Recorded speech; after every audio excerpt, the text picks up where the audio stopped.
1, The Hidden Core. The Non-Infinite Loop, 2025.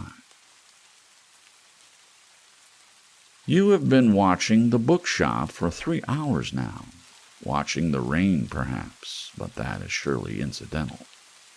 What did that writer say about the rain?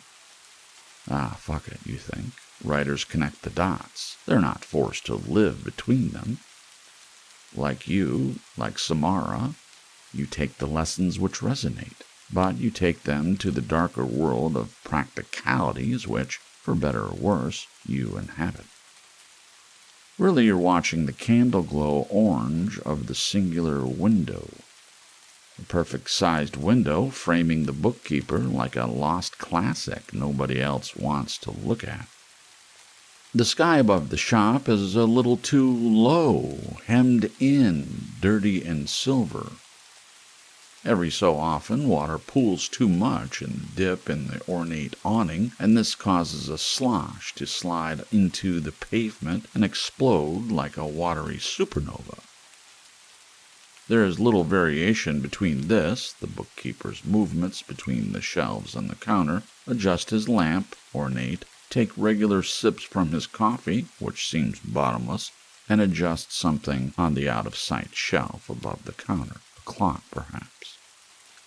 You try to remember from your only face-to-face. People pass by the window on the street side, but not many. One black dog, disheveled even before the rain came, was the most exciting thing to happen. Your car is too warm, and this CD, once a favorite, started to annoy you an hour ago. The green glow of the console dials are at times mesmerizing, caught in both limbo and afterglow, due to the night that's now as blurry as the present sky. You've been on this case for 3 months now, but it seems longer. This case has also been on you, and your mind hates them both.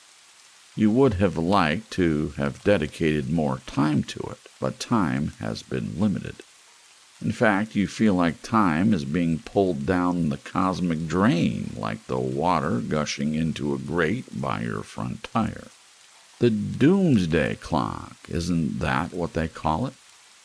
You shiver, top off your coffee, and notice that there is a moon tonight after all. But it's that kind of dying sun moon, defiant silver on the cusp of night.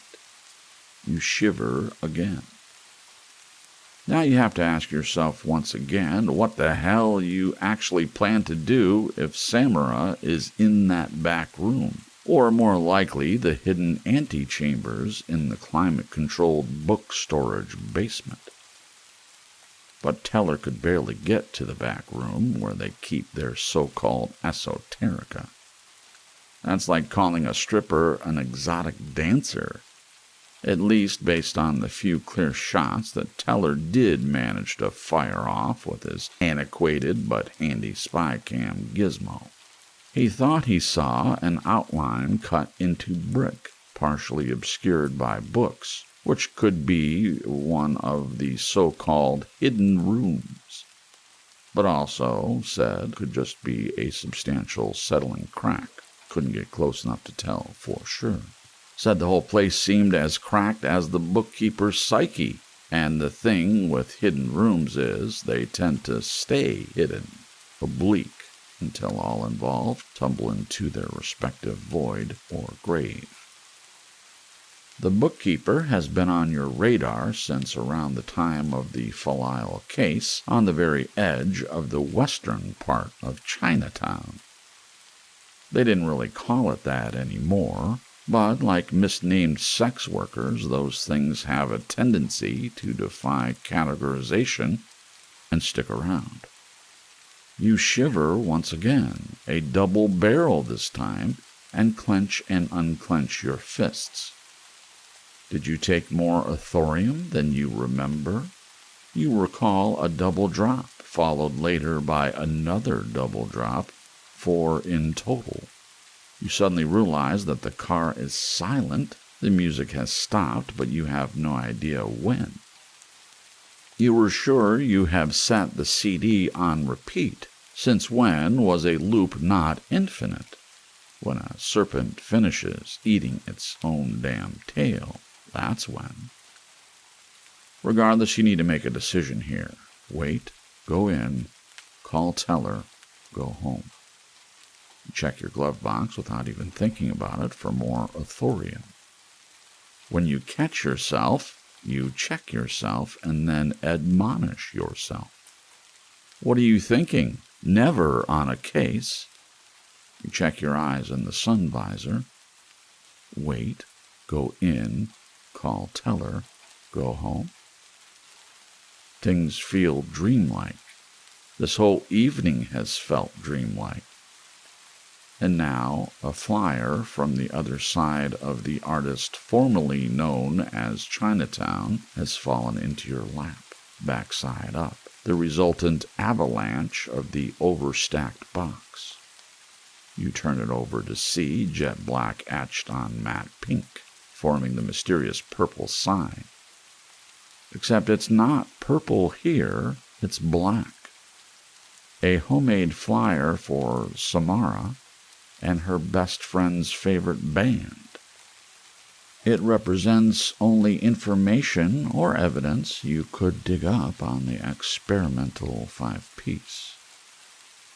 You opt for the radio instead, bend an old-fashioned silver knob. A nasal whine and perfect to assured pitch. They're going back and forth with too little moderation. The voice between them is small. They aren't talking about the doomsday clock. They're talking about an economic policy. Well, that lays squarely on the pile of books you haven't read, though you still sense an air of meet the new boss, same as the old boss. Your coffee is depleted. Why does your foes last forever? How many cups has he had out of that thing?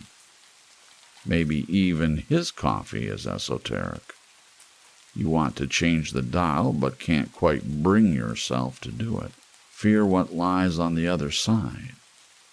The console hypnosis returns, and while the edges blur, the dullest tingles form a web in the back of your knees, and the window you are watching softens. The bookkeeper's silhouette transforms into shadow. Your eyes are pulled back from somewhere distant to the logo on the styrofoam. Shit! The window! It occurred in a heartbeat, or at least the transition did. You were so distracted by the change in the light that you missed the exit of your quarry. Did you fall asleep for a second? Where did the bookkeeper go? And why is the light in the shop window icy blue?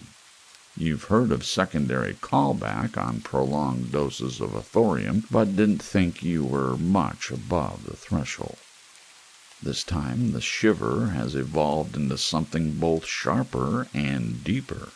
Not even willing to stick to your bloodlines, this one's off the reservation. A lone renegade telling you something is wrong and it's fight or flight time. You have to go in, and if you were thinking at all, you'd be thinking, why am I so afraid? You have to be sick or mad not to be, but not like this. The glove compartment is still open, so you root through the hemorrhaged paper for your old police-issue Glock. A comforting object even when empty. Then you jump out of your skin and your shivers chase you. An alarm? No, fuck. Your phone, you fucking idiot.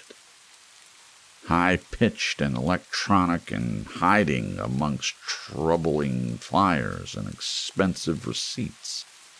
It's Teller. You should have muted the thing. Stakeout 101. And he sounds urgent. Unless something big's happening, you better get over here. Here? Where? Green Eaves. The hospital? Why? You remember Yai Ping. Which brother is that? The meat-packing manager? No, it's Yu Pang. Yu Ping is the warehouse guy. Pang is the one we have an open case with. You face-down killers, brother. You're not gonna let a vowel fuck you over now, are you? All those books you read? Your partner is entitled to this little shot of sarcasm. I can't imagine Yu Ping's up to much now. The McFrenzy brothers got through with him. For some reason I thought he was convalescing at Green Eves. Well, check this shit out. He scarpered, left an IV trailing behind him, not been seen since. But guess what was spray painted on the wall above his bed? A forwarding address? The Purple Sign.